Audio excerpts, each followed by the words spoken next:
ওকে গুরু, চলো মহাকাশে একটু ডুব দিয়ে আসি।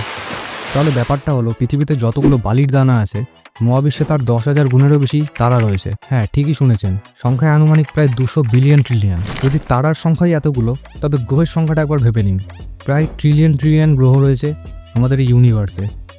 তাহলে এত সব গ্রহ, তারা এবং মহাজাগতিক জিনিসপত্রের মধ্যে আমাদের কিছু এলিয়েনের সঙ্গে দেখা করা উচিত, তাই না? কিন্তু তারা কোথায়? এখানে আসে ফার্মি প্যারাডক্স। এটা ঠিক এমন যেন একটা মহাজাগতিক পিকনিকের আয়োজন করা হয়েছে এবং সেখানে বিলিয়ন বিলিয়ন অতিথিরা আমন্ত্রিত, কিন্তু দেখা কারোরই পাওয়া যাচ্ছে না। তাই আমরা উদ্বিগ্ন হয়ে আছি। আমরা কি ধ্বংস হয়ে যাব কোনো মহাজাগতিক শক্তির হাতে, নাকি মহাবিশ্বে আমাদের জন্য কিছু অবিশ্বাস্য অপেক্ষা করছে? স্পয়লার, আমরা এখনো সেটা বুঝতেই পারিনি। এখন আবার মহাকাশ ভ্রমণ, এটা ঠিক এমন যেন চাঁদের দিকে একটা বাইসাইকেল চালিয়ে যাওয়ার চেষ্টা করা হচ্ছে। হ্যাঁ, এটা সম্ভব, কিন্তু আপনার প্রচুর স্ন্যাক্স, একটা আরামদায়ক সিট এবং তার সঙ্গে প্রায় 1 লাখ বছর ফ্রি সময় প্রয়োজন।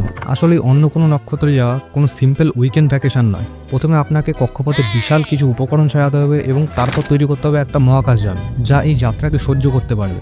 এবং এমনকি যদি আমরা এই যাত্রা সহ্য করতে পারি, তবে আমরা এমন একটা গ্রহে গিয়ে পড়ব যা দূর থেকে খুব সুন্দর মনে হলেও কাছ থেকে সব কিছু ধুলোয় ঢেকে রয়েছে এবং সেখানে কোনো ওয়াইফাই নেই, একদম নিখুঁত।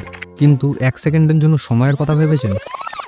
ইউনিভার্স খুবই পুরনো, প্রায় 4.5 বিলিয়ন বছর পুরনো, এবং এখানে জীবন এসেছে প্রায় 3.6 বিলিয়ন বছর আগে।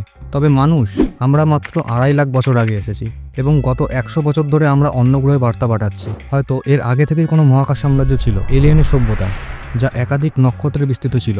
হয়তো আমরা এদের গ্র্যান্ড ওপেনিংটা মিস করে গেছি। তারা হয়তো এসেছে, পার্টি করেছে এবং তারপর চলেও গেছে।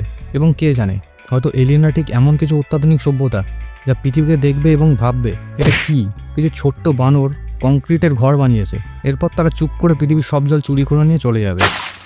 কিন্তু থামুন, হয়তো তারা এমন কিছু করছে যা ধ্বংসের চেয়ে অনেক বেশি মজাদার।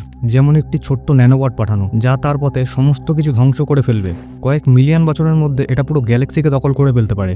কিন্তু কেউ কেনই বা এরকম করবে? যেমন আলোর গতি আমাদের কাছে সব থেকে দ্রুত মনে হলেও আসলে সেটা কিন্তু তেমন দ্রুত নয়। আলোর গতিতে মিল্কি ওয়ে পাড়ি দিতে প্রায় 1 লাখ বছর সময় লাগবে। তাহলে হয়তো এই এলিয়েনরা অনেক আগে থেকেই অনেক বেশি কিছু মজাদার জিনিস করে ফেলেছে। ফার্মি প্যারাডক্সের সব উত্তরেই একটা বড় সমস্যা আছে। আমাদের কোনো ধারণা নেই প্রযুক্তির সীমা কোথায়। হয়তো আমরা সেই সীমানার কাছাকাছি অথবা আরও অনেক দূরে আছি। হয়তো কোনো সুপার অ্যাডভান্স প্রযুক্তি আমাদের জন্য অপেক্ষা করছে, যা আমাদের অমরত্ব দেবে, অন্য গ্যালাক্সিতে ভ্রমণ করতে সাহায্য করবে এবং হয়তো আমাদের দেবতার স্তরে ইভলভ করবে। তবে একটাই ব্যাপার নিশ্চিত, আমরা আসলে কিছুই জানি না।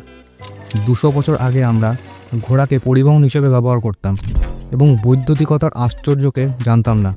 মহাকাব্যিক মহাবিশ্বের পরিসরে আমরা এখন নবজাতক যারা সবে হাঁটা শিখছি। তাহলে হয়তো আমরা মহাবিশ্বের মহাকাব্যিক কেন্দ্র নই, কিন্তু একথা নিশ্চিত যে এটা জানার একমাত্র উপায় হলো আকাশের দিকে তাকিয়ে থাকা, কৌতূহল থাকা এবং সবশেষে মহাবিশ্ব আমাদের অনেক কিছু শেখানোর জন্য অপেক্ষা করছে এবং আমরা প্রত্যেকেই এই মহাকাব্যিক রহস্য।